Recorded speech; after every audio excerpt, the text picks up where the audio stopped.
horses. Welcome. He's showing off his hip flask, guys. If you've just joined us for the live, welcome to Saturday Night Live. Tonight we are joined by Frank. I'm just saluting because he's saluting, so I just thought I'd join in. We're joined by Drew from Living History, and we're going to let it fill up a wee bit, guys, and then we'll start talking about military stuff. What did you think, Frank? Drew, what did you think of the sticker that I put in the front of this? The Sherman tank sitting with all the Civil War soldiers. I like that. Frank actually doesn't live far from a War of 1812 fort there in Ohio. Well, he lives across the state, but still, it's not that far. It's a place called Fort Meigs, and they do these timeline events where you have different time periods represented throughout the fort. And they'll do these mixed battles like that. So you may have German Nazis fighting Roman soldiers. You might have, the English army fighting Vietnam Americans, or just all kinds. So, yeah, I saw that, and I'm like, Listen, guys, in the chat, could you do us a favour and check out Tinfoil Cap Co. And could you also check out Witchy Pagan? I'm sure Paranormal World there will post a link to our shop. I would really appreciate that, guys. So I must say, Frank and Drew, you two are looking very smart tonight. You've actually... Thank you, sir. I feel ashamed. I'm sitting here with a t-shirt on. Mind you, it's boiling in here, Look, it looks the part with a cigar. Drew's got a new frock coat, ladies and gentlemen.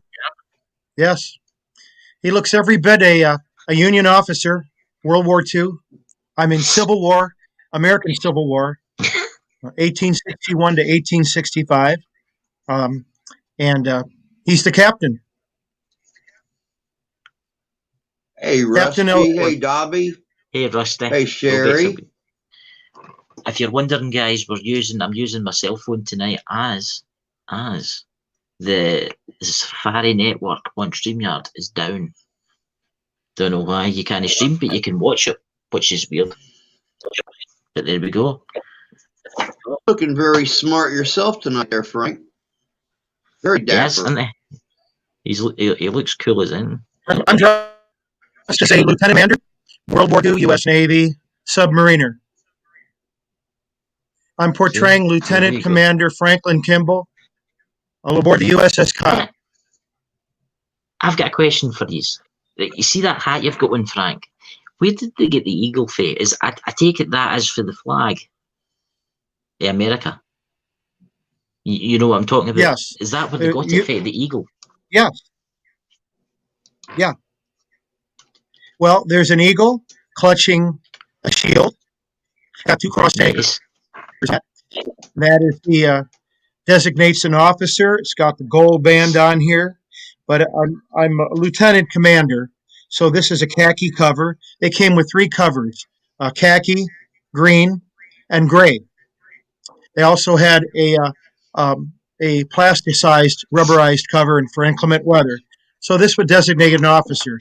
Of course, aboard a submarine, an officer, they knew who he was. They knew who the old man was. So he just might just as well wear a T-shirt. They did that too, and I'll switch into that uniform later on too to show you that on a submarine, all pomp and circumstance was off. This was their working office. They worked in their skivvies. They wore sandals. They wore bathing suit or underwear or that ripped T-shirt. They were working aboard a submarine, and 3 days when they would get into harbor, and someone would go in to make report at the base, the Navy base there. The officers would have clean uniforms, and they would get showered and shaved and clean and presentable. Any men who went on shore leave would do the same thing. But the guys who stayed on board, they stay the same way they were.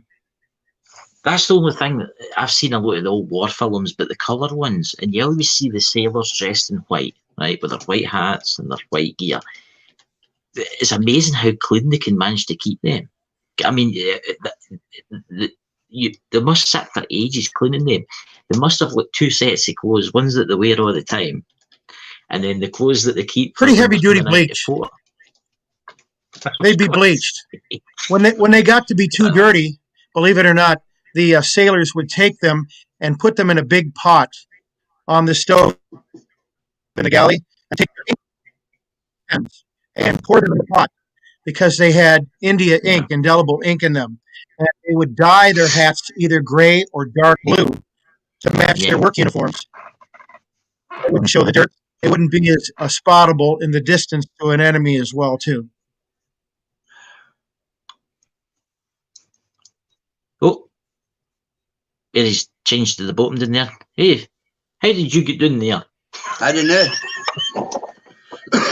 All of a sudden, everything went black. I was the first one back. I'm like, hey, I'm on bottom now. Oh, that's fine. That's fine. I'll just support you guys. Yeah, what's this magic trick? See if I can do it. Oh, holy shit. There's Drew, there's Frank, and good old Age over there. I feel like the Brady. Yeah, I feel like the Brady Bunch. Here's a story. Why don't you? I was just going to say to a man named Andrew. Drew, do you want to tell us a wee bit about your uniform you've got on? Well, mine is a Civil War Union captain's uniform. I've got the kepi and the captain's frock coat, and of course I'm dressed officer style, dressed to impress, dressed to look good. I actually just got this coat today. It's a perfect fit. Rusty, who is harboring around right now in the chat, and Santee from Arizona Ghost Riders, my mentor for my channel. I guess I'm not getting a true story out of either one of them about the origins of the coat. Rusty told me it's all Santee's fault.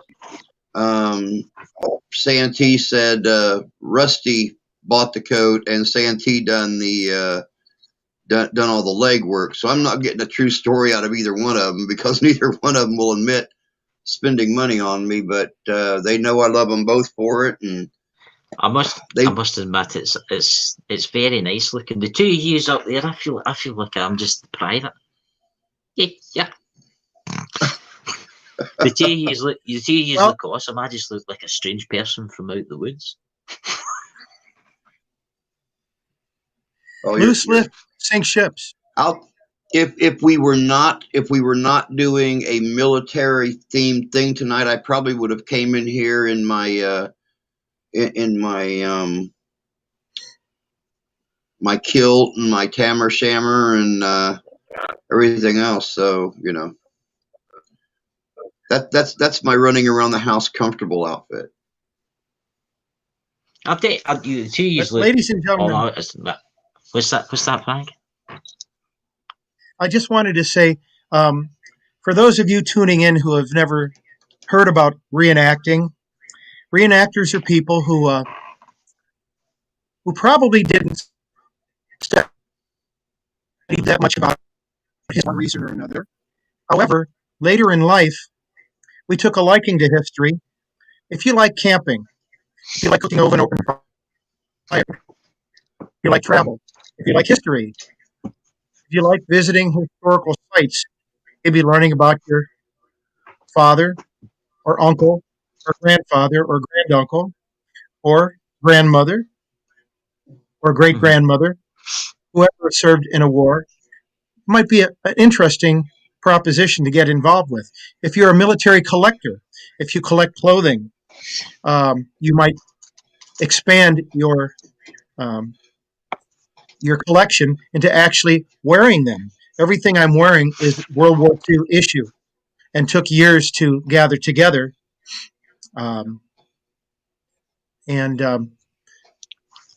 Not to mention the people that you meet, yourself, Drew, and yourself, Chris. The hobby has expanded in ways that I would never have imagined. And so if you like meeting new people, if you like camping, all kinds of reasons to get involved with reenacting. But It's fun to play. It's fun to pretend, but it's also to keep in mind we honor the people who wore these Exactly. uniforms for real, and not to forget the sacrifices that they made for us. Exactly. Most It is definitely. you can't forget these people. I mean, think of the people that fought in World War One, World War Two. I mean, I know nowadays they don't really teach much yet anymore, and it is sad that people are forgetting. But see, if it wasn't for folk that used to, it would be forgotten really, really, really quickly.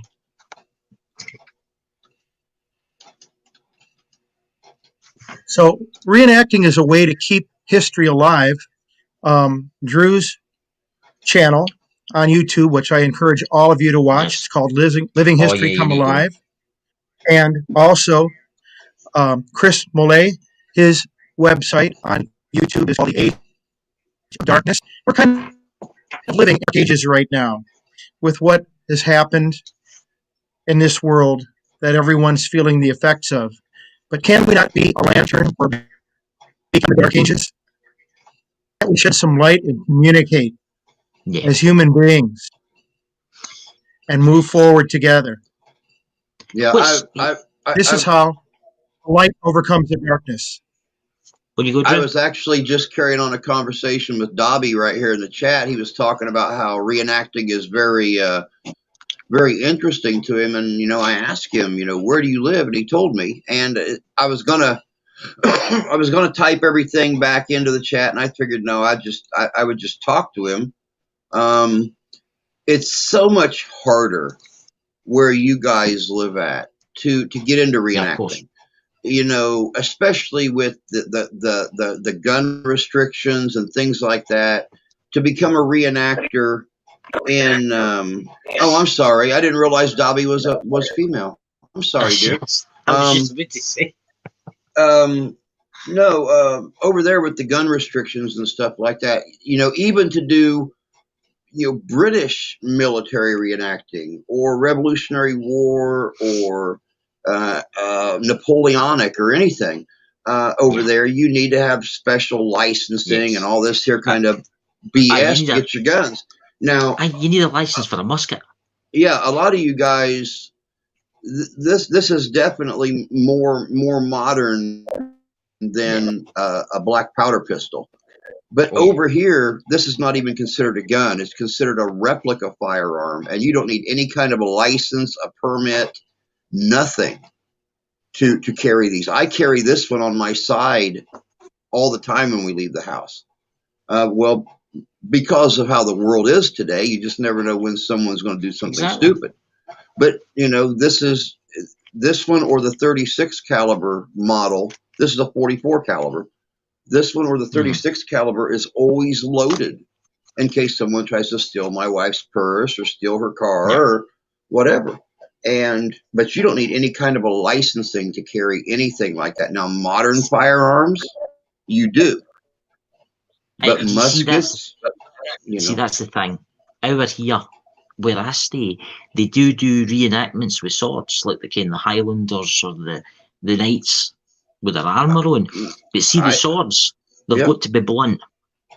The Now, law, they've got to see, be blunt. Yes, we do. we have some events that they demanded to be blunt, and we have some that they can be sharpened. Like my Mhm. claymore is sharpened, like the last maybe 18 inches of the blade is sharpened. Everything else is blunt for blocking and stuff. But Yeah. when I do sword fighting like that, it's a score hit. So we try to Mhm. keep them blunt. Now, when I'm demonstrating and I'm showing different styles, then I will use the sharpened areas up, but or for it. Mhm. But yeah, and it's the same as my dirk. My dirk is sharpened on one side, but not sharpened on the other. So I can actually show Highland style fighting, holding the dirk back behind my tars, holding my basket Yeah. hilt in my other hand and sliding it over the top. So I've got the stab, slash, block, and then turn and stab technique. So See, would it be this? Hey, Frank, do you use any firearms in your reenactments? Yes, I do. I have a reproduction 1853 Enfield that was imported in great numbers by Britain, from Britain, and used by the Union and Confederates both. Um, we carry model 1855 Springfield, um, which is American made. That was basically what they call the mule ear. It was before that the Austrian Lorraine rifle. European countries got rid of their antiquated weapons. When the American Civil War started, they wanted to replace their old weapons with new ones. So this country had not enough weapons to go around. So they bought anything and everything they could from Europe. And some of them you couldn't hit the side of a barn. Some were accurate. But we Yeah. started out with reproductions, but some reenactors carry originals. But because they're so scarce and the metallurgy is questionable, we advise safety is always first in acting. So when we carry edged weapons, when we carry firearms, we do not carry bullets with them, and there are strict guidelines. Our officers always do a safety inspection to make sure that the guns are maintained and Yeah. cleaned properly. They are not loaded, and if anyone is, they're taken off the field. And if it happens too many times, they're asked. Whenever you join a reenacting unit, you have a year to before they fully enter. Well, that's They actually behave with weird. others, and safety That's actually weird. You should say that, because the other night I watched reenactments on YouTube, and it was a big event. It was like this north and the south, but there was a guy went round and checked all the muskets. They must have had blanks in them, but they checked them all in case they explode, Yeah. because they can still explode. What we if do there's is no bit around in them. I'm quartermaster sergeant, and basically they check to make sure there's a ping. When they put the ramrod down there, it has to ping. That means that there's no Yeah. dirt or fouling in the barrel or no other obstructions. And they check to make sure it's clean and it's been cleaned. And if not, off the field you go to clean it. Yeah. And why didn't you clean that? But there's reasons for that too. If people use these guns sometimes with live rounds for deer hunting, which is possible, there could be a ring of Yeah. lead in the breech, and every now and then Yes. it could come loose and fire out the barrel. So that has to be discouraged. Safety is number one, tantamount, and any kind of hobby that you deal with swords, knives, guns, and it's best to leave any of the pointy Yes. things in your tent and use them as show and tell. Don't take them out into the field Yeah. because we don't want accidents, not even a one accident. No. Nope. And accidents can be prevented, but you have to be alert and aware of that. And if you see something going on, it's not. I have stepped out of ranks and stepped into another regiment when I saw something getting out of hand, and I said, "Look, who's your commanding officer?" And I said, "I don't think this is a safe procedure." And they addressed that right away, and he thanked me Yeah. for it. So we're all one big group, and we want to stay together as living historians to educate and entertain and inform the public. But that's provided that Mhm. we also demonstrate safety. Yes. Yep. Most definitely. In 30 years of reenacting, I have seen one accident. And it wasn't even from someone on the field, it was the pyrotechnics guy. And it was a War of Yes. 1812 reenactment. And for those of you, that aren't familiar with the Native American, the American Indian style of living in a lot of the places, they lived in what was called a wigwam, basically just a large dome, canvas covered or animal hide covered. And we have a few of those on one of the battlefields that I go to, and that's where the pyrotechnics guy sits at with his controller to let the charges go when he's supposed to. And the Native American forces came out, and he told everybody, come out in a column. You have, X number of minutes to come through before I set off the first charge. One of the young ladies, thank God, she was in heavy woolen outfit, had a lot of grease paint on her face, Yeah. so people couldn't tell it was a woman. she ran back to camp because her children needed her.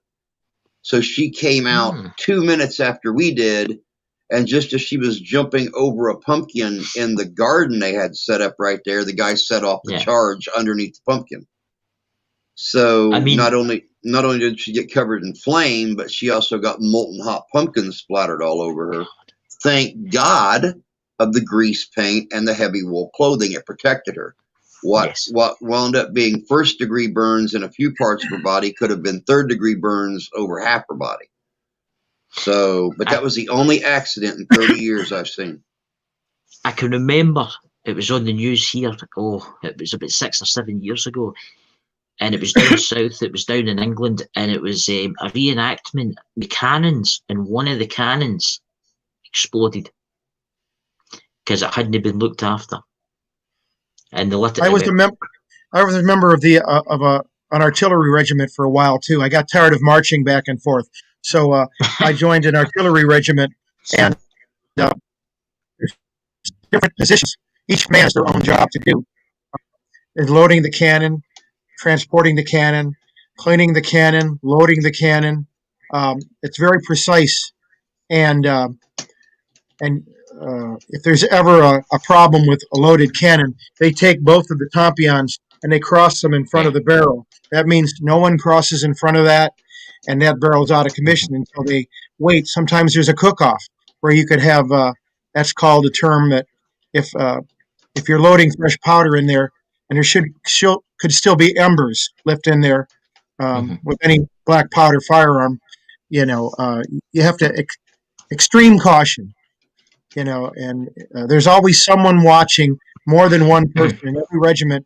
Every new recruit that we get, someone is assigned to keep an eye on them, generally a superior private, a high private, or corporal. See, that's the thing, Frank. I mean, there's always going to be something that's going to happen. I mean, I know over here in the UK, safety this, safety that. It's ridiculous. Kids playing at the school at their gymnasium are wearing goggles and helmets, which is no in my day, right? It's always there's going to be an accident, but you just need to keep safe, like you say.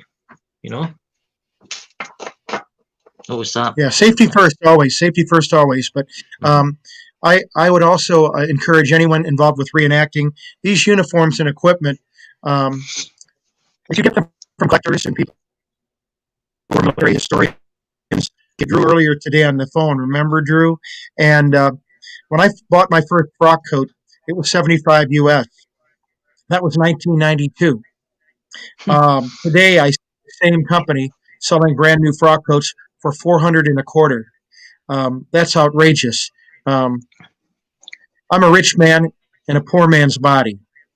I can't afford that, and most people cannot. So, if you have same as the way, isn't it? If you have someone who could make them, that's nice out of the wool. If not, I would encourage you to buy used equipment that is coming from reenactors who are changing hobbies, getting out of the hobby. You could look at thrift stores, eBay, Goodwill stores, garage sales, you name it. This is where everything that we have comes from. Every source, we look for them, and it's a fun. It's kind of like it's fun to look for things. It's a prize when you find something that is nice, and so It was we build on we add on to our kit. It was like that hat you showed me. I mean, have you showed that? Have you showed that to Drew? That Canadian hat? No, I haven't. I'll do that right now. Excuse me while I. So right now I'm dressed World War II. Excuse me for a moment as I exit this way. I'll be back. Yeah, he's talking about the cost of things and stuff like that. Yeah. One of the best things that I have come to find is to look at things, download pictures. A lot of places make patterns that you can use. I just made this earlier this year. Really? This is That looks really good. This is actually a copy of a close copy of one of Buffalo Bill Cody's coats. And I made the coat, did all the artwork on it, everything.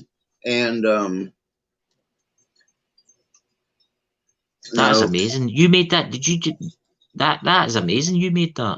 Yeah, I made this. See, that's what I mean. You have here's another one: French and Indian War, Revolutionary War of 1812. I know, being in the UK, you guys have heard of the French coureur de bois, the French traders. No, this once again, learn how to crochet, learn how to knit, and you've got women that are making these now. You have silversmiths that are actually, they've found old models of the silver trade silver pieces, and they're making these new ones out of usually English or French silver. But yeah, there's all kinds of ways to make. Like to welcome somebody to the chat. Hey, Arizona Ghost Riders, welcome. I must admit, thank you, Rusty. I must admit, Drew, you making that's a lot of money. Would pay a lot of money for something like that to be made. They're usually around $500, something like that. Wow. There's $200 in elk hide in it. But then you've got to look at probably 60 or more hours that I must admit, I was just about to say it's Captain Manning. You're looking handsome, Frank. Watch my privates now. Yeah, Rusty. Frank actually mentioned a few minutes ago about Goodwill and your resale shops, your secondhand stores. Santee, Arizona Ghost Riders, he's in the chat right now. He does an incredible, he's got a series of videos spaced out on his channel, dressing the part. And I was worried about going out and buying proper shirts to do my reenacting in. And I watched a video of his before we ever really talked to each other. And he was talking about going out and buying modern shirts and cutting the collars off of them. And that's where most of my shirts come from now. Well, I've actually just made Arizona Ghost Riders a mod, so if you want, you can share your link, Arizona. There you go. I'll give you a subscribe, because I like these kind of things, you know. So you can share your link. But I must admit, the two of you look awesome tonight. You just putting me to shame. I'm sitting here with a t-shirt on, you know. Terrible. I need to go and get myself a uniform now. Yeah, so somebody asked earlier where your uniform was. That's all right, Private. At ease. You're off duty now. That's fine. I won't mention this in this report this time. But next time, be in uniform. Sorry, Captain Marvel. Your country needs you. I'll give Arizona there a subscribe. Honestly, your uniform looks awesome, Frank. So that's an Thank you. This is Royal West Kent Regiment of the British Home Guard, World War II. And you can see it says Home Guard. Look at that. This uniform was worn throughout the United Kingdom. This hat is also original. It looks awesome. Yes. This is the Royal West Kent Regiment of the British Home Guard. They were coast watchers. They wanted to do their bit during the Second World War. Many I've referred to as Dad's Army. There was a very popular show in the UK that was very entertaining with very popular actors at the time. Ian Lavender, yep, who played the young boy Frank Pike, as you recall. He's, I believe, the only surviving member. Of course, you had Captain George Mannering, That's right. where they would call him Mainwaring, and you had um, the different characters. All of them were very endearing to anyone whose father or grandfather served in the Second World War. As Hey, Yeah. Frank, Santee just asked if you sewed up the bullet holes from the previous owner. I thought it was a buttonhole. Oh, that button's not supposed to go in the middle of your back.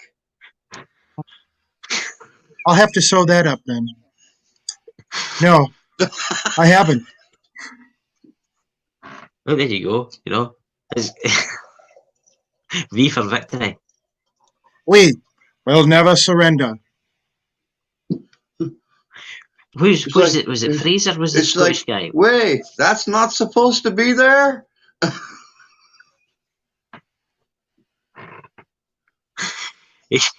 I hope the last guy that had that, he must have not been looking. I always take my uniforms to the dry cleaners, and they found all kinds of strange things in the I pockets. bet you have. I bet you have actually. That's actually quite interesting. I bet you've found. It's like when you buy a new car that's a year old. You lift all the seats and you find money. You're like, hey. Never found money, doggone it. I must be lucky. I know. I've actually gone to like Goodwill and stuff and bought coats and found like wadded up like $5 bills shoved way down in the inside of the suit pockets and stuff like that on the inside. It's like, ooh, this coat just paid for itself. Dobby said that her papa was a home guard. Then I say, There you go. salute the home guard. God bless them all. Mm-hmm. Definitely salute the home guard. Yeah. There we go. Yes. I don't think we had a home guard. Did we have a home guard in the First World War? We didn't, did we? Actually, the home guard existed in United States as well in the First World War. We had an American home guard. They have a Canadian one called a Canadian Home Guard. Australia, all of the UK, different countries had a home guard, as well as the United States, which they copied from Great Britain. And basically, they were the elder gentlemen who could not do their bit, but they wanted to chip in anyhow, and they were very valuable and useful, and that gave them a sense of pride, and also kept things calm because they knew that in case Hitler would have gone across the English Channel, which was a very strong possibility, the home guard would have been the main defense at that time, and so they were very well trained. Yeah. Thank you for the home guard. Yeah, well, if it wasn't for the home guard, I mean, they used to do a lot of jobs and that. I mean, Captain Mannering was funny. You must admit, you know. When I had a mustache, I used to do Captain Mannering. I had the other uniform. I had the captain's barge with the 3 pips on them. Yes, worked at the Swallow Bank and all that. I had a sergeant who was a little bit too familiar with the ladies, if you know what I mean, and Mrs. Pike and all that. Well, but we won't talk about that right now. No. The best episode that was, I must say, was the one where they all dressed as the Nazis. Do you know the one I'm talking about? And they thought there was an invasion. That was the best one, I must admit. Mm-hmm. And that happened in we also have a Scotsman who was in the group too, and he was a home guard. Yes, and so they all came from all walks of life. Yes. What was his name again? What was his name again? Was it? I had his name. Was it Fraser? Was it Fraser? No, that's it, Fraser. And him and Captain Mannering didn't get along too well at all. No. Thanks, Paranormal. Have you got any First World War gear? I have my grandfather's First World War gear that I wore when I was a teenager. I have it in the bottom of my closet. I'm not going to dig it out, but I did have my grandfather. I actually have his discharge papers, and he taught me bayonet drill. And when he was on a an American ship, a dreadnought, going over to France. He was doing watch at night, and my grandfather thought he saw a German submarine. So he sounded the alarm, and everybody woke up and they put the lights on. Well, they found it out that they were dolphins. So they were ready to toss my grandfather over the ship. And the captain said, no, no, no. That was a good drill. Private, you did a good job. If this was a real German submarine, we could be at the bottom right now. So keep up the good work. And they thanked my grandfather for that. But he sounded the alarm. He thought he saw a periscope or something, and he did his job. So the captain, of course, the other sailors were upset with him, but the captain was happy with my grandfather. So my grandfather lived to be 88 years old, and he told me everything he knew about fighting in World War II in France, and the Thanksgiving that he had. He didn't like turkey, but they found a turkey, and he didn't know how to cook it. Well, a French family that was very, very, very poor, but very, very proud, thanks to the French for all the contributions they made to this country and every country in the world, and including now today. Well, instead of giving this turkey to them, which they would have said no, he said, well, me and my buddy don't know how to cook this turkey, so if you wouldn't mind if you could cook it and we could come spend Thanksgiving with you. And so they looked at each other and they went, okay, we'll do that. So my grandfather said that was the best Thanksgiving he ever had, when he shared his turkey with this French family in this First World War. Yeah. So that story is coming from my grandfather. Here's a question for both of you. What's the biggest reenactment you've ever been in? I'll ask Drew first, then I'll ask you, Frank.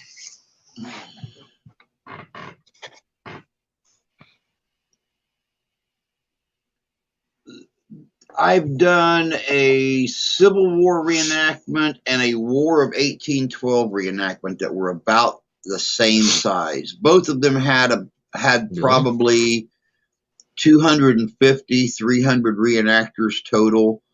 The Civil War event would be Jackson, Michigan. Yeah. It's an annual event. They do it every year. It's just absolutely huge. They set up a fake town, and you have shopkeepers and stuff walking around. It's just storefronts and stuff, but I mean it's a nice event. And then the biggest 1812 event would be Miss Cinewall 1812 in Marion, Indiana. And it's usually 200, 300, maybe more reenactors. We've actually had people come down from Canada, and they come from all over the country. Some even come from the UK. I mean, that must be something to see. That must be something to see. I mean, you've seen it on YouTube, but in real life, you smell the gunpowder for the cannons, and there's a lot of times.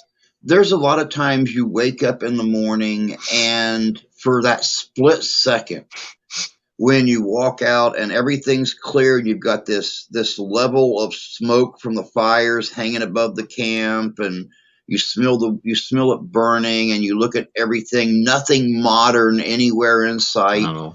You almost have that pristine moment where you forget what time you're really in. And talking about the paranormal side for a second, I'm wondering if can you imagine a spirit? He's been there for hundreds of years or whatever, and then he looks round and he sees the tents and he sees the musket fire, and he's like, my God, this is what happened to me. So Frank, what about you? What was the biggest reenactment for you? Well, two of them. Civil War reenacting was really going quite large in the 90s, early 90s, and all throughout the 1990s. And two come to mind. One was the 145th Gettysburg. It was very, very hot and oppressively hot. And one of my jobs, I was quartermaster sergeant. I'll get into that uniform later, and then I'll have to salute our captain again. But one of my jobs, we would take bottles of water and freeze them, then put them in our haversacks, double haversacks, and use those to cool down, and then they would melt in the hot sun, and we would drink them. Well, we always told the privates, hydrate, hydrate, hydrate. That means drink enough water before you get sick, before you pass out. Because when you feel sick and lightheaded, it's too late. There's nothing you can do. Mm-hmm. And you're out of commission. So Gettysburg was one of those. As far as my eye could see, there was regiment upon regiment. There were maybe 3,000 or 4,000 reenactors. My God. And another one even bigger than that was anniversary of an Antietam. This is in Hagerstown, Maryland. And I have pictures as far as I can see. I was laying in my tent, and at 4:30 in the morning, they had a row of cannons, and they started firing those cannons one after the other all day long. And 20 feet around every cannon, the grass was burnt. It was green grass. It had dried out and was burnt and on fire. And they had to have someone with water buckets there sprinkling water. And I mean, imagine 4:30 in the morning, you're in your sack and it's cold. And all of a sudden, this is in September. And that's when Antietam happened. So the cornfields were rustling. They were all dead corn. And we actually fought in the cornfields, shoulder to shoulder. And you could barely see. I still have some ears of corn that he took out of that cornfield. I stuffed in my haversack. And I remember when I fell on the ground, I looked up, and a man on horseback, a couple of them, went right over the top of me. And I got a picture of the horse's belly. I had some fantastic pictures of that. But the Antietam event, there were so many reenactors. I never took the same way back home or back to my tent because I got lost every time I walked away from my tent. It was just, I couldn't imagine how it was in a real Civil War. Thousands and thousands and thousands of soldiers, all looking about the same. It's like Drew from Living History told me. Mind that time I had you on, Drew, and you told me about the sheer size of Gettysburg and the blood and the people getting their legs sawn off and the arms sawn off and God knows what else sawn off. I mean, that must have been. How big was it? Was it 20 miles? The 27 miles was the total square mileage of the area that they fought in. A lot of people, when they go to Gettysburg, they see the Gettysburg battlefield. But you got to figure, well, it's not small, but like Pickett's Charge, what still exists of Pickett's Charge is a mile from one monument across the field, across the highway, across another field to the next monument. But you figure not only were they fighting on what exists now as the battlefield, but they were fighting all over the town of Gettysburg, and they were fighting in the rural area around Gettysburg. And so all in all, it figured out to about 27 square miles that they fought in those 3 days. I mean, people think about that. I mean, people would imagine a big line, but that wouldn't have just been one side. It'd been the other side too. That's what people. I was talking to somebody the other day, and they'd be like, imagine seeing all these soldiers lined up. But in actual fact, it was on both sides. So it'd been 27 miles that way and that side again. Oh, there's another one. Oh, saw it there. Oh, he's a sergeant. Are you ranked here, Drew? Actually, an old rank for me. Yeah, I outrank him now. Yes. Yeah. So you can see we kind of look and resemble like these soldiers. So I'd imagine spirits would sometimes be confused. I was at Cedar Creek, Virginia, and I had a bar across here. It was taken off because I advanced from company quartermaster sergeant to first sergeant. So before I got my first sergeant stripes, she just took off the stripe across here. So I was wearing this uniform at Cedar Creek, Virginia. And as I was watching along the split rail fence, I saw them butchering cattle. And I thought to myself, boy, in this hot sun, they must be a bunch of wealthy fellas and brought their cattle with them and they're going to have fresh beef. But I thought that's probably not a good idea with all the flies and things. Yeah. But I watched them. They had these crossbucks set up. They're butchering cattle. And I saw it, heard it. And people were going by, and every now and then I'd see a soldier, and he'd salute me, and I'd salute him back. And I had whiskers at the time, full whisker.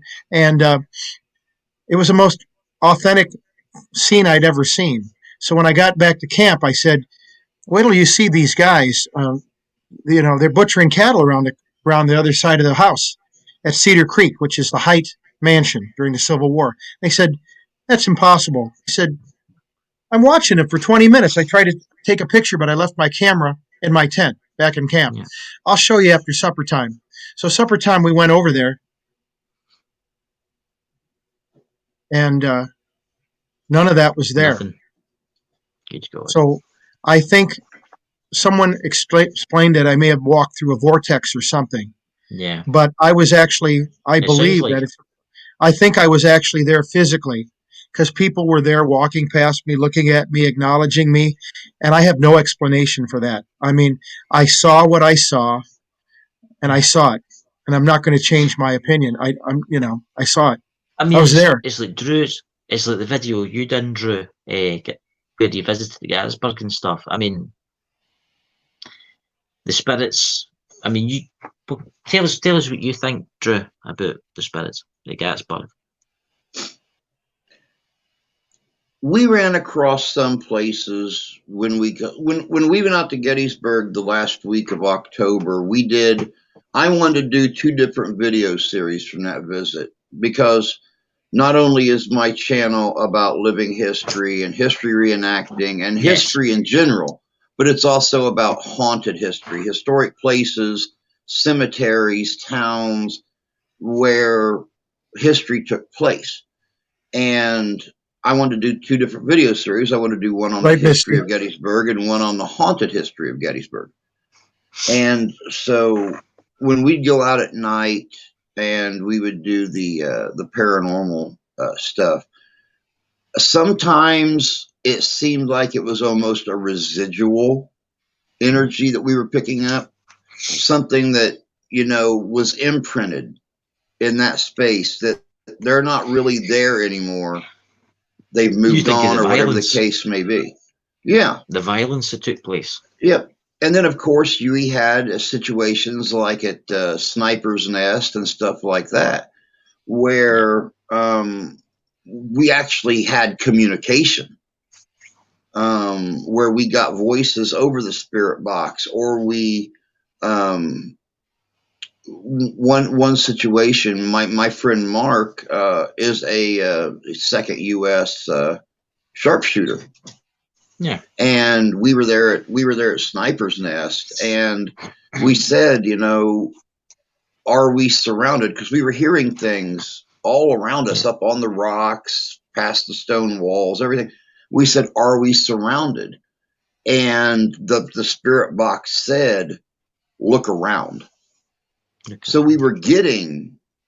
So Gettysburg, I think, has a lot of residual haunting, but it's also got a lot of still active. When the timer goes off. Oh, okay.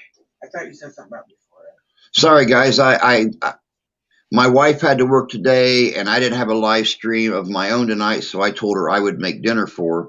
And I don't know if you guys over in the UK. I don't know if you guys over in the UK eat meatloaf. I like it. It's a lot like a haggis. You got to mix everything up by hand, and we just don't stuff it inside it. Oh, I love haggis. Is good. You ever had haggis, Frank? Oh, yes, I have. I've had haggis. It's delicious. Very cool. But I mixed up the meatloaf and stuck it in the oven right before we started the live stream tonight. And I told the wife, I said, okay, I set the timer. Check out when it goes off. I love meatloaf. I've not had it for a long time. Haggis with good old Scotch whiskey and Robbie Burns night. Oh, aye. Can I beat that? Aye. Robbie Burns. What was the story you were telling me, Frank? You were telling us about you were at a reenactment and you were in your tent and you heard like noises outside your tent. I was at Gettysburg, and we were at, I think it was 145th reenactment of Gettysburg, and instead of camping in the battlefield like we always do, I had a friend of mine in the 45th Pennsylvania who was a member and lived in Gettysburg, and he said, how'd you like to come to Gettysburg as my guest and invite your regiment, which was the 7th Ohio at that time, Company K? And I said, well, what is this about? He said, we work in a campground called the Gettysburg Battlefield Resort, and it's a private campground. And we would set you up in the primitive campground area, and you would sit there and go camping. And we've got showers, and we've got a swimming pool, and we've got a little camp store if you run out of supplies. And I said, wow. Uh, every year I go to Gettysburg, my truck gets stuck in the mud. I have to pay somebody to push my truck out, and we're used to that as reenactors. We're just, it takes 2 or 3 weeks to get your kit back cleaning again, because you come home, you normally have a pickup truck and you just throw it in the back. It's all full of mud, and we just get used to that. What can you do? So I said, fine. So when I got there June 30th, and the woman was, her name was Cookie. She was the wife of the gentleman who invited us. And she told me that the place was haunted, and I thought, whatever. So I pitched my tent in the primitive campground area, my A-frame, and I still had my skivings on. I didn't have any Civil War uniform on. And as I was making my fire, it wouldn't light. And I know how to pitch a fire. I know how to make camp. I mean, I've never had anything. The wood was seasoned. I was pouring on, and had 2 books of matches. It was like wasn't. And she said, that's because you're a Yankee and you're living up. And I said, well, I might be from Ohio, but my family was from Tennessee. My family was from my dad's mother's family was from Paris, Texas. They fought with Texas regiments here. And when I said that, it burst into flames. And she went, so I couldn't explain that. But when I went to bed at night, I was the only one there. So all these ghost stories are creeping in my head, and they're starting to get to me a little bit. But so I wouldn't feel alone, I took up my harmonica, and I'm playing my harmonica to myself. And she said this was Confederate, so I didn't want to agitate anyone. So I started playing all the Confederate songs, the Bonnie Blue Flag and Dixie, and every one that I could think of. And after a while, I heard a Jew's harp playing along with me. Mm-hmm. And I thought it was someone hiding in the bushes who were trying to have fun. But I walked over to the area where I heard it, and there's no one there. And I took out a flashlight, and I heard it still, and there's no one there. And so at first I thought, my mind's playing tricks on me. This can't happen. Then as the sun started setting, I could see the tree line, and it looked like there were soldiers with their muskets crouching on the ground, and every now and then they'd stand up and they'd advance and then crouch down again. They had a rough line. They're moving through, and I looked at that and I started smiling, and I thought, wow, my brain is really playing tricks on me. This is not for real. And I watched that for a while as the sun set. Then the sun had set. I saw they had like a salt lamp glowing near Route 15, which is the bus route south of Gettysburg, where Gettysburg Battlefield Resort is. And they said it was Reynolds staging area. They had Reynolds there. They had horses there. And probably canister was fired there a couple days before 1st of July.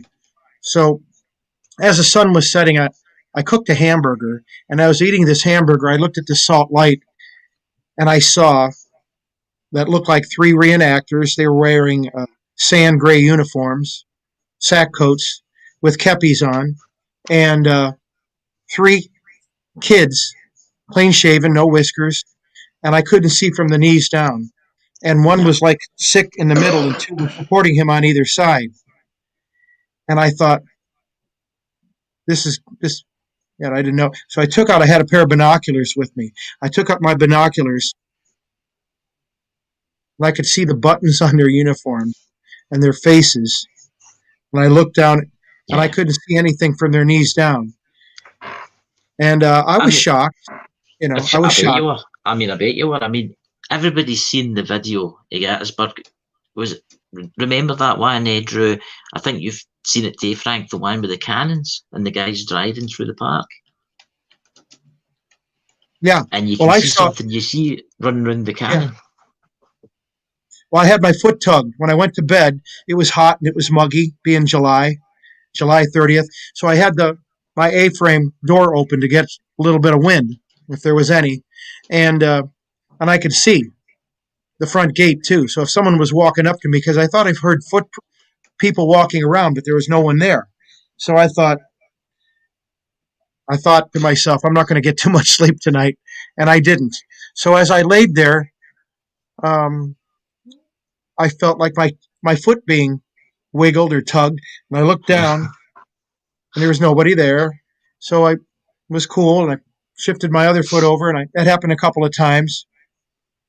And then I felt like a hand like pick up my feet and drop it. And so at that point, I figured, excuse the French, I'm getting the hell out of here. I'm getting the hell out of here right now. Yeah. And I I said, forget this it is, or no. yeah. And as I was making my plan to get out of there, I had like a bag full of stuff, and my plan was to find a hotel, get in my pickup truck, and go to the hotel and put it on a credit card, find some place that was open, and maybe come back the next day in the morning. And I decided not to, because where I had to walk through is where I saw those other. I thought, where the hell am I going to go? This is Gettysburg, and this is the anniversary of the battle, and here I am camping in the battlefield, and here I am dressed like this, and where am I going to go? So I didn't go, and I pretty much kind of tossed and turned all night long. Yeah. So Yeah, I ended up smell meatloaf. So in the morning, I heard somebody walking on the gravel pathway, and I looked up, and there's a fellow wearing a Hardy hat, and he was a 6 foot tall guy with clean shaven, reenactor. He had a 42 Springfield on right shoulder shift, and he was walking, and he was dressed like I am. And I said, "Holy smokes!" I said, "Good morning." I said, "What a night I had," and I was said, "Glad to see somebody here." I said, I thought he was part of our group that was going to be reenacting, and yeah. and I started saying, "Boy, am I glad you're here." And I said, "I had a heck of a night." I said, "This place is really haunted." And the guy looked at me and had a smile on his face. And as soon as he turned and he looked at me, I blinked once. And he was going. So, Yeah. yeah, that shocked the damn hell out of me. And at that point, I got mad. I like angry because I wasn't afraid anymore, but I thought, there are people here. There are spirits here, Yeah. and somebody's got to help them. That's the first thing I thought of. Somebody's got to help them, because I knew they were stuck or whatever. I didn't think that they were really in pain or suffering or anything, and I couldn't understand. So I went to the front gate and I complained to the woman, and she wrote it down. And I said, "What can we do?" And she said, "Just tell them out loud that you appreciate what they did." And I asked for, I didn't know, I was babbling at that point. I asked for a spirit guide to send a light down, that if they wanted to go to the light, Yeah. that someone would show them the light, because I said they probably want to see their mom, their pa, and their family members, and that the war was over with. And I was very angry and almost quit reenacting when my group got there, and I told them that. And I'm a joker anyhow. I tell jokes and stuff, but they didn't believe me, and they kind of like mocked me out, and I kind of like, at that point I kind of said, I got mad. I got mad. I said, "Okay, we don't," and I thought, this doesn't make sense to me either. I mean, it happened to me, and I still can't really believe myself. But I know what I Yeah, saw. I know I'm all not that. going to lie. And I'm on your show, and thank you for inviting me. And both you Yeah. guys are involved with this stuff. And I'm not a professional by any means, shape, or form, and I don't know a whole lot about nothing. But I'll Yeah. tell you, thanks for giving me an opportunity to tell somebody who's involved with this. This is what happened to me, and I'm not lying, and I'm not trying Yeah, to get I any kind believe of you 100%. I mean, Drew's Mhm. probably experienced the same kind of things. I mean, Oh yeah, I've been to events, and they weren't even actual battlefields. They were reenacting Mhm. fields only. But I'm a very fond believer too that when a person passes on, they yeah, their body, their spirit goes to where it was most comfortable. To some people, it's with their wives. To some people, it's with their children. To some people, it's It's where they were at peace in life. And for a lot of Yeah. us, that is a battlefield or some place we've reenacted. I've been to reenactments and Yeah. been up before the sun came up. And you see, well, there's one in Hartford City, Indiana. It's a Mhm. large Civil War reenactment. And I've been out there before getting the fire started to get the coffee pot on or something and look out towards the east where the sun is starting to light up the fog across the field and swear to God, I see figures marching through that fog. And they'll just like materialize and they'll be there for a few seconds and they'll vanish. And it's Yeah. like, okay, well, this reenactment's been going on for 35, 40 years. I'm sure there's people that's passed on that loved this place more than any other place that they ever went to. You know, the human mind is a wonderful thing, and you can see and see things, and you swear they're there. But when other people see them and they're next to you, then there's no doubt. When other people see the same thing at the same place at the same time, I smelled, and the strange thing about that night, I somehow was communicating with them on a nonverbal, and they kind of said I think they said they were from North Carolina, and that they were all from the same hometown, and they said they would watch Yeah. out for each other and stick together. So I'm thinking that they maybe all got hit by canister, which is like a Yeah. big damn shotgun with 1 inch iron balls coming at you, and so they probably got killed pretty quick. I mean, think about it in this sense, guys. I mean, maybe because you're talking about it, Frank, right? Maybe because you're telling people, maybe you're helping them cross I because hope you're so. telling them their story. Well, You're telling the story about if how that they helps, then died. I'm glad. Yeah. I don't know. I've just read things. You know, that's how I am in life. I don't. I just. There's a book. It's called Stop Procrastinating. Do it now. I picked Yeah. up the book and I don't think I've read it ever. I'm going to someday, but I don't. So the same thing. Whenever I get interested in something, I cherry pick certain sections that I want Yes. to, I mean, and then you get intelligent, right? You get intelligent hauntings, right? You get intelligent ghosts that know that you're there and know that there's our surroundings. well, But they knew then I was because of there. the yes, well, they are obviously intelligent. But then you get what's it called, Drew? Is it called the stone tape effect? Is that what I'm thinking? I believe so. It's like say for instance, they say where these soldiers were standing, that what you told me, come over, killed them all, and it was that violent and that bad. It was just like an imprint, Yeah, it's and just the it's an surroundings. echo. Yeah, It's an echo. It's like their body. It's like their body drops or flies or whatever the case may be, and their spirit is like stuck there. It happens so yes, fast they don't even realize that they died. yeah, So and yeah, there's no it's like time in Gettysburg the afterlife. Gettysburg has underground rivers and streams, and the whole area is Ah, peppered with quartzite. And they say quartzite actually yeah, holds energy. hmm yes, So that might be another explanation that you have 27 square miles that probably 70,000 people died in 3 days. They figured that's every 3 seconds someone took a bullet. And my that goodness, 70,000 initially didn't die, probably about 40. But later on, after the wounds, probably it could be 75, 80 or more. They really don't know how many died collectively on both sides and how many did not get a proper burial. exactly. And some of them died horribly and miserably, uh, slowly, crying for their family, and some died. I've had experiences where I'm walking around, well, acting goofy and telling jokes, and then the next minute I'm hugging a tree and I'm sobbing and I Yeah, couldn't shake it, and I was embarrassed because I was so full of sadness that when I finally emerged on the other side, my friends saw the redness around my eyes and I was trying to hide it. They said, "What happened?" I said, "I don't know what happened to me. One minute I'm walking around, everything's fine. Next minute I'm as sad as I could yeah, ever be." And I actually was I think it was called, there's a fence in Gettysburg. And all of a sudden, for like maybe 3 seconds, I saw a sergeant. And he said, "Step lively, lad, step lively." And I said, "Yes, sir." And I took 2 steps. and I was back to normal, and there's no one there. But for a second, I looked out for a second, and I saw hundreds and hundreds and hundreds of people all lined up. They weren't fighting, but they were all like in a line, in a big Yep. long line, like waiting or something.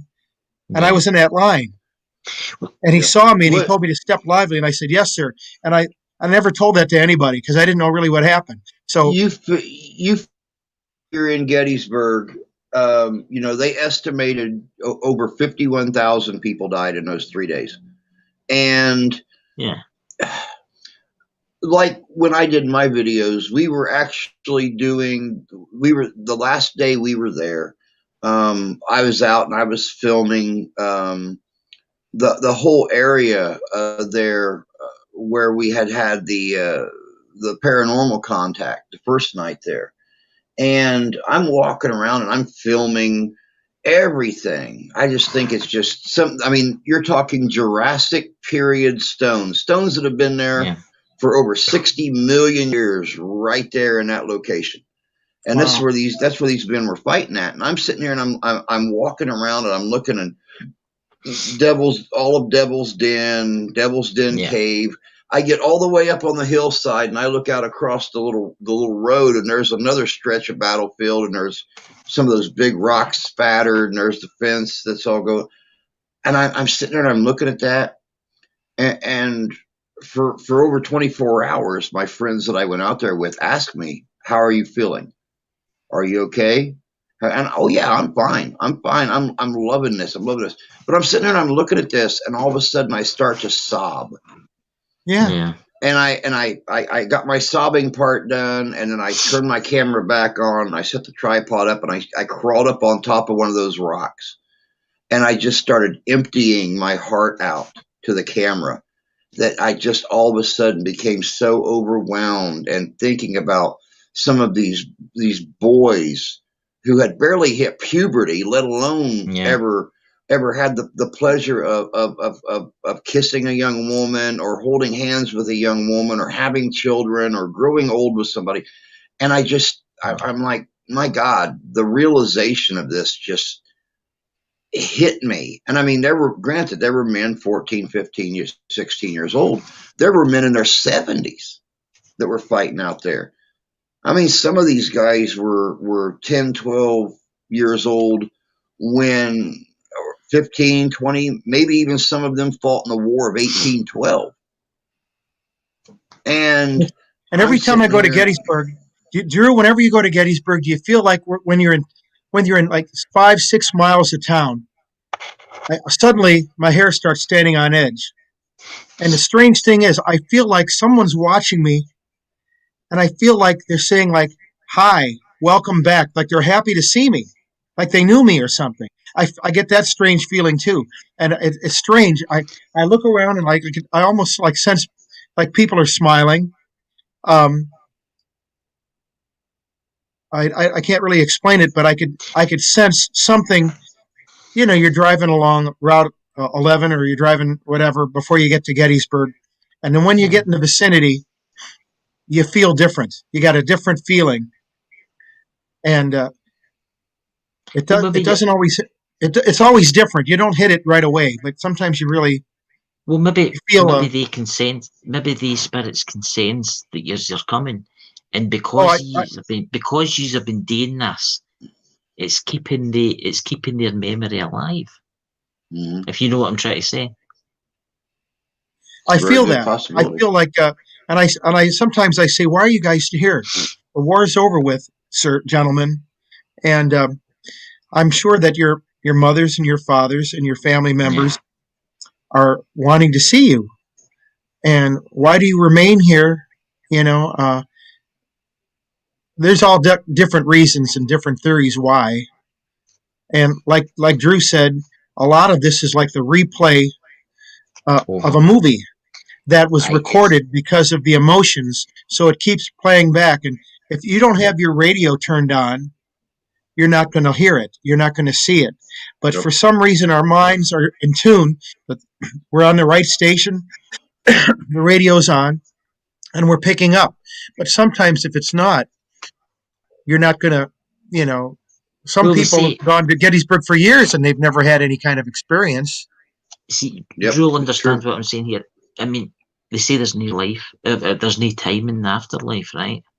Mhm. So, the dead soldiers, they might be living that minute that they died over and over, never ending, guys. I mean, can you imagine how terrible that must be? But to them, only a minute's passed for they were shot. All these hundreds of years. Yeah. How long can you make a cigar last, Drew? I mean, it's been 160 years. Do they have to go to the bathroom? Do they have to cook their meals? Or are they still stuck in the last minute of their life? The last Mhm. minute. They don't know that any time has passed at all. And when they see us, what do they see us as? Well, I don't understand. Do they see us as soldiers? Are they afraid of us? Are we ghosts to them? I don't know. See, that's the thing. That's what I've always wondered. Are we ghosts to them?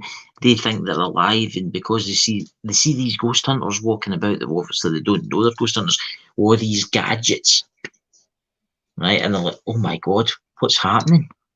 You know, I've seen them. I was running through it. You know, Yeah. there you go. I was just going to say, Yep. I've been at Saks Bridge there, and I've seen these guys. And, hey, Johnny Rib, take a draw on this cigar.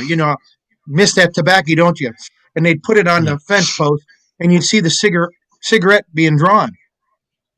I've seen that, and Drew's probably saw that too. And some of them are kind of goofy. I'll tell you the truth. No offense, but some are very sincere, and they're there to try to explain the phenomena of a soul living on after the death of the body, and they're interested like we all are. But then you get the run of the mill, and some people are just there for a thrill, and I kind of feel sorry for that. I don't. I'm not mad at them. They're not trying to be mean. They're just they don't really understand. I don't think they just don't understand. Mm-hmm. Yeah, I didn't get a chance to go to Saks Bridge when I was out there. Saks Bridge has become like the local college hangout. So kids go out there and they smoke and they play loud music in their cars. And when you go and do an investigation, you want things to be at least moderately quiet, so there's good communication. When you got 20 college kids out there, there's really no.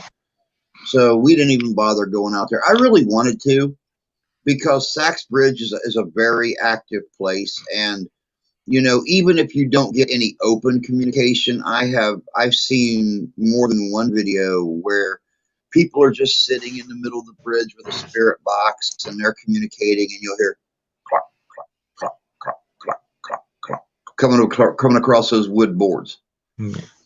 So I mean, and in case a lot of you didn't know, most Civil War soldiers had toe and heel plates. They were almost like little metal horseshoes and stuff on the bottom of their boots and stuff. So it was a little ring about yay big that went on the heel, and then you had a plate, almost like a tap dancer's plate, that went on the heel of the shoe. Why? So you'll hear that. I don't. Ask Frank. Frank. Why did they have that in their shoes? What was the purpose of the heel and toe plates on the shoes? Okay, two purposes. First of all, to make them wear better. My grandpa was a shoemaker, but I've got a box down the basement full of a bunch of heel plates, and they would cut into the heel and put in a piece of metal, because the metal would wear better than the leather. And so the purpose of the heel and toe plates were to make the shoe last longer. Secondly, some of them actually had heel plates on their heel in the shape of a heart or in the shape of a corps badge. Corps badge is a star, or corps badges were invented in the shape of geometric symbols, either a star or a half moon or a shamrock or what have you, triangle with different colors. First, second, third. We were 12th Corps. And that was to help the officers look at this one doesn't have one, but the officers could look out in the field and identify what corps, in the midst of the chaos of battle, where the troop movements are. So some of those brogans had those in them, and I think they were probably to identify, but I would think then if that got in the mud, the enemy would also know that as well too. If you had that on there, Yeah. so it was a twofold thing to probably to identify and to make them more longer. So that was the purpose of that. The only back thing of that is if you've ever marched at Gettysburg or any place where they have cobblestone streets or stone streets, especially if you're trying to clamber the rocks of Devil's Den, boom, right on your butt, right on your bum. I was just getting ready to say I don't know about these crazy reenactors out in Ohio and stuff like that, but here in Michigan, what I affectionately call the crotch of the Great Lakes, we get a lot of snow and ice here, and heel and toe plates are not good on ice. There is no traction on a boot or a brogan at all. You step on ice and you are on your ass. Quite I literally. noticed some reenactors will actually, especially if you're high privates or you've been doing it as long as we have, they learn that from busting their bum a couple times or breaking their neck. So then they'll either forget about the heel plates, or they'll actually have rubber soles and seals that they'll have brogans that have different soles on them. They're not totally authentic, but they're safer. Mm-hmm. Yeah, we take them off our boots and our shoes when we get them here because, like I said, people like me, this is normal dress for me, guys. I own more reenacting clothes than I own 21st century clothes. So I'm either walking around in the summertime in my kilt and a nice baggy cotton shirt, or I'm wearing my Civil War uniform, or I'm wearing that jacket I showed you earlier, the elk hide jacket, or I'm wearing something. I've heard, if people in this town see me more than twice in 24 hours in modern clothes, they're either Facebooking or calling my wife. Is he okay?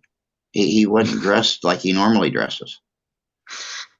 Seriously, but I live in a small village. My village is 3,500 people, and that's the rural area around the village as well. Our downtown is about 2.5 blocks by 2.5 blocks, and then you've got the outer business area around that. So yeah. Oh, Frank's getting something on here, Drew. He's getting something on. What's he getting on? Trying to give a little eye candy for the viewers here. So I'm going. I want to see if he can tie that tie without looking in a mirror. It's me too. You bet. Some kids can't. Ties. Yeah, they use the clip-ons. Well, don't forget, I'm not looking in a mirror, but I'm looking at my ugly face in this screen here. So let's see, ladies and gentlemen, tying 101. Okay, so here you go. Here we go, Drew. What's this? Let's see. See if I can do this. It's been a while.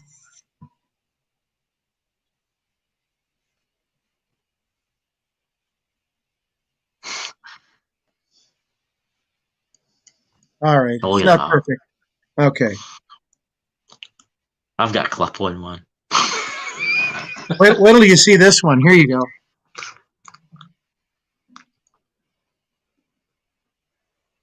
Frank, put your pants back on.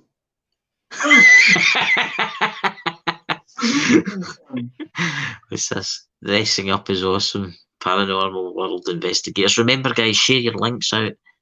Gain page, I will, I think, because oh dear God.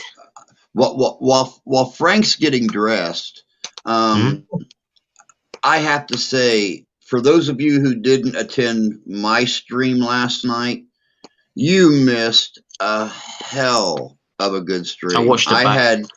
I had Drew and I had Sherry on there. They were the best guests. I've had Frank on there before. I've had Rusty Allen on here that's in the chat that's on there. I've had Santee from Arizona Ghost Riders. Those girls were awesome. They were on the ball answering questions. They were informative. I can't wait to have them back again. I can't wait. I was a wee bit late getting on. I watched the last 3/4 of an hour of it, so I went back and watched the whole lot today. It was really good. It was. Not to mention the fact, Any man who gripes or complains about having two beautiful women on either side of him, he needs his head examined. Look at Frank here. Where is it? Oh, I know. Frank's just all straight up. I know. He must be Frank. You must be quite popular with the ladies with the uniforms. No, I don't. I go around with jeans and a t-shirt all the time. These stay in the closet. Yeah. Don't forget, I didn't earn these uniforms. I am not an impersonator. I don't have the right to wear this insignia. This is to remember and to remind you, the viewer, of your grandfather, your father, your uncle, your aunts, maybe your mother, whoever served in the military. This isn't done in memoriam and in love for them, not to get free admission to the USO or get dates or anything like that, or to get free medical benefits or anything. This uniform is World War II. All of this is World War II. I'd have to be at 92 years old. My father's a veteran in the Navy, and he's sitting in a nursing home right now.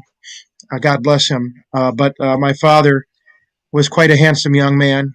They all were back then. All of them looked like movie stars. You notice when you look at pictures of your parents and grandparents, they all look like movie stars, every one of them.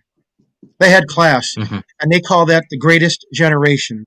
So we're here to honor them before they die. Don't talk nice of them before they're gone. Honor them before they die. I noticed that Chris's image has gone off for a second. I'm just getting something. Oh, there you are. But this is just to show, this is what reenactors do. I've got, a couple of uniforms, as you could see. So I just wanted to change a little bit, change off. And I'm not done yet. There's more. I wasn't gonna keep getting up and down. I've got that on my side. Getting up and down out of that chair is a pain. So, I'll tell you, but I've got my Revolutionary War uniforms. I've got my Civil War uniforms. I've got my buckskin or mountain man stuff, my French trappers, everything stuck away in my closet back over here. Because this is a small room. This is my studio. You can see my green screen back here behind me. So if I took the time, if I laid everything out in here or tried to hang everything outside of the closet, there would be no room to film. Well, you're talking about movie stars. This is my mother's father. World War II, and I think it was near Crete or somewhere like that during the early 1943. Right? I don't know what kind of boats there were, but there you go. Oh yes. Oh yeah. That's a motor torpedo boat. Yes. For those of you, ladies and gentlemen, we call them PT boats in the United States Navy, patrol boats, but these were made by, maybe Vosper made a lot of them. The Vosper boats were also given to Lend-Lease to the United States. There's a PT boat in Sandusky, Ohio, that's being restored. And look at them. Wow. This is my father's father, 1942. And these ships were given to the British Navy by the Americans, and they're called four-funnelers. I don't know if you know what I mean. But look at them. Look how they're dressed. Very. Yes. Very. This is what reenactors do. We look at these pictures, then we try to get uniforms to copy them. Mm-hmm. And we try to read up on what they read, and, we're presenting to the public. So obviously we're not them. But we try to speak for them. I knew those people. I knew my great uncles who fought in the war. They fought against tyranny. So do you. So does Drew. So does everybody watching. They know somebody who was involved. This was a world war, so it involved all of us. Yes. And don't forget what they did, ladies and gentlemen. We don't have to make the mistakes of the past. We don't have to step in it a second or third time. Crack open those books and learn, and you'll avoid a lot of trouble and pain and anguish. I'll be right back, guys. I have to go. Check dinner. Okay. No problem. We've only got 15 minutes left anyway. So anyway, I mean, you think about what they've did for us. I mean, if it wasn't for the Americans, Britain would have probably failed quite quick because Very we were starting possibly. to struggle. That's And true. But if it wasn't yeah, for Great Britain, America would have failed. We all were here with our backs against. yeah, Great Britain got in it earlier, and it took a long time for the United States to become involved. hmm Great Britain was going down for the third time. She was a proud country. She still is. yeah, She's a mother of many nations. I'm speaking English, at least some form of English. And that's because hmm this country was a British crown colony. And like it or not, we owe a lot of debt and gratitude for the English, for Great oh yeah, Britain, for being the yeah. mother country of so many, many countries. And Um, the same goes for France. The same goes for Germany. The same goes for many other countries yes, who have done the same similar roles. yes. We've all made our mistakes. We've all done things we're not proud of, but that's history. Somebody has to play the bad guy. There are Well, you learn Germans who fast. play, someone has to play You, that. But we do it to educate the public. Maybe tonight, even this is a paranormal show, but I hope it's a reenacting show as well too. yeah. And there's a lot of other parameters that people can um, people can pull from it. All of you watching, Shrimp and Debbie and Dobbies and everyone else, um, you're all good people. And so hmm we're all good people. There's just a small percentage of people who haven't got it yet. Well, And you we think should about pray for them, try to teach yeah. them. You think about it in this way: in Nazi Germany, right, 1928, when it all started, it was only a couple of people that caused all this, that caused the Third Reich, that caused the extermination camps. It was a certain amount of people that caused this. We need to learn from mistakes, and we need to try not and repeat them. See, wars now is about people don't really understand, and you'll probably agree, Frank. See, if there was a war nowadays, it wouldn't be fought in the same battlefield. It'd be a button, and that's would probably end it. I must admit, Frank, it's a very smart uniform. But is that? Is Well, that a gunnery sergeant? Is that a gunnery sergeant, or is that? this is actually Army Air Corps. Yeah. Sergeant in Army Air Corps. My uncle was a staff sergeant in the Army in the Second World War, and he came across a concentration camp that they didn't know was there. And his name was William Lopresti out of Pittsburgh, Pennsylvania. The first thing he did was put a cigar in his mouth, and he looked around, and he pulled the bolt back on his Thompson, and he said, "Here we go." And his captain said, "Where do you think you're going?" "Look what the hell they did here. I'm going to fix them." He goes, "No, you don't. We're going to arrest these guys and send them down the line for interrogation. We're going by the book." He goes, "The hell we are." He goes, "All right, Lopresti, take off your uniform." So the captain and my uncle took off his uniform, and he beat the hell out of my uncle. He beat him up. He said, "Now put your uniform on again. We're going to do it the way we're supposed to." And he said, "All right." Yeah. They could have shot him, but they didn't because they knew that he was overcome with emotion when he saw Yeah. the tragedies that had happened there. Oh, And that was. I've seen the camera reels when they first come across these places.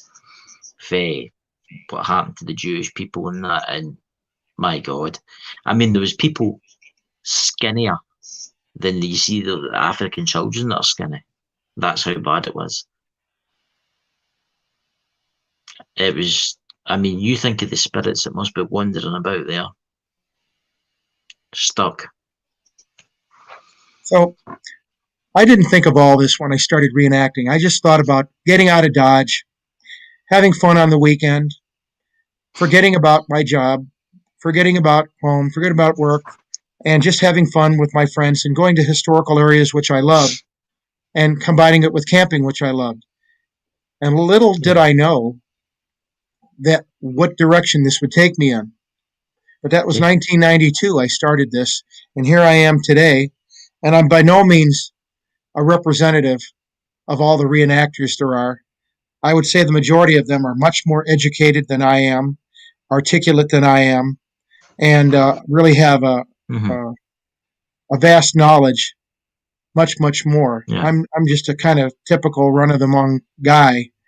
I have an eye for detail when it comes to some uniforms, and not all of my uniforms are totally correct. I try to do the best I can, but for the Mhm. most part, you understand where I'm coming from. Oh And yeah. as of Civil War reenacting, I thought I would try then. I started with American Civil War. Then I started doing British World War II, Queen's Own Cameron Highlanders, 51st Scottish. Then I went into the British Home Guard, Royal West Kent Regiment.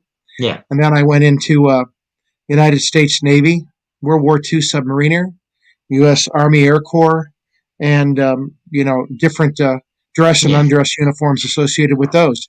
But because at least in the United States, there's no way I can go to Saipan or to Germany Yeah. or Belgium or any place like that where these uniforms were worn. But in the American Civil War, we could go to places where it was fought because it was fought on American soil. And so that's where we encountered paranormal. And I'm sure you Yeah. encountered, will encounter, or Ah, have encountered I've things. seen I've seen some strange stuff. I'll put it that way. I've seen some strange things ever since I met my friends in the chat. I wonder what happened to Drew for Living History. He's just disappeared. Yeah, maybe it just went down again. He'll probably have to. He went. I said he was checking on dinner, and so last we heard of them. So hopefully he won't be AWOL. But Well, we've only got 10 minutes left of the show anyway. okay, But I mean, it is good what you're doing. Okay, I mean, and you're teaching the younger generation, they need to learn this. Because if they don't, it'll just see within, say, 50, 60 years, it'll be forgotten about. It boys will and be girls, if ladies and gentlemen, don't forget them. Study your history. I know you've got a lot on your mind, and I know some things are more important than this history class right now. I know that. I feel that. I get it. But when you can, realize that this is the lack of knowledge that you have, others will take advantage of, whether it's history, whether it's at the workplace, whether it is. There'll always be someone who will probably take advantage if you don't know something. So keep that in mind. Arm you're yourself back. with knowledge. There's Drew. Hey, you're there, Drew. Captain? You're back from beyond. You just disappeared. You went poof. Well, if Drew's here, I'll be back and change in another uniform. Hold on. No problem. You there, Drew? You're off. Is it just me, guys? Is Drew's camera frozen? You there, Drew?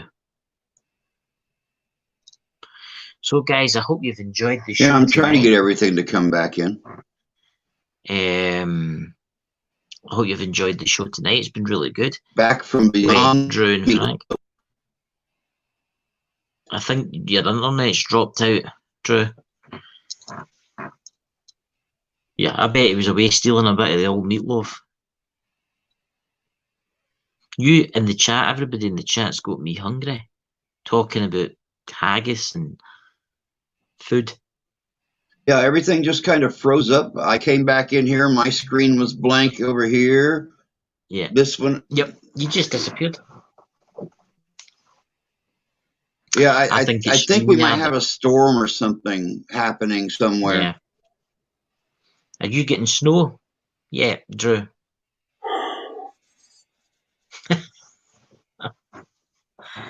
I think Drew's having technical problems. I think it's the storm or something he said about. You're dressed as a Russian there, No, a this Russian is there, Frank. MASH. This is kind of MASH from World War II. Oh, is that not how the Russians used to dress? Hey, did the No, they Russians had not a dress like the Russians had a Ushanka. This is 1951. This is just a wool winter cap from 1951. that? That's cool. You'll But need it with all the snow that you've got. here's another version of the Navy cap as well too. Though you notice this one is gray. You notice that the other one was tan. This one's gray. That's smart. Looks quite good. This would have been Have also you got- Submariner as well too. That's what I was just going to say, because you would see like in the Atlantic, you would see pictures of the people on the top of the submarine. They would have the thermal jacket on and the hat. It's true that honestly, you have got some collection of stuff. You really have. You Well, really have. it gives you more of an experience to do a lot of different things when you have that. You could branch out and do different things. And I like to learn. I'm a lifelong learner. I think we should always learn, because the more knowledge you have, the more fun you have in life. Here, a question for you, Frank. See how you said you're a teacher? Do you ever take in some of your stuff to show them? Oh yeah. Um, I've done what we call we'd go to schools, high schools and middle schools, and I've been invited in most of the schools that I subbed at to do talks, and sometimes I'd bring in my some of my friends to do the same, and we had fun. We spend the whole day there, and Yeah. they know I'm a reenactor. Once I did a school marm, and I was ringing a school bell, and I had a 1840s civilian uniform on, and in between, instead of ringing the bell, I'd be ringing that. And I'd say, "Sit up straight, no talking," and I'd make the kids sit in the corner with a dunce cap on or whatever, and Oh yeah. the kids would all be laughing about that, and it's like, "Forget that, Mr. Artino, we're not doing that." It's like, "Oh, really?" The kids nowadays don't know how lucky they are. Can you imagine it back to the 1930s, 1940s? Yeah. Nowadays, You didn't talk back. you know, You didn't talk back.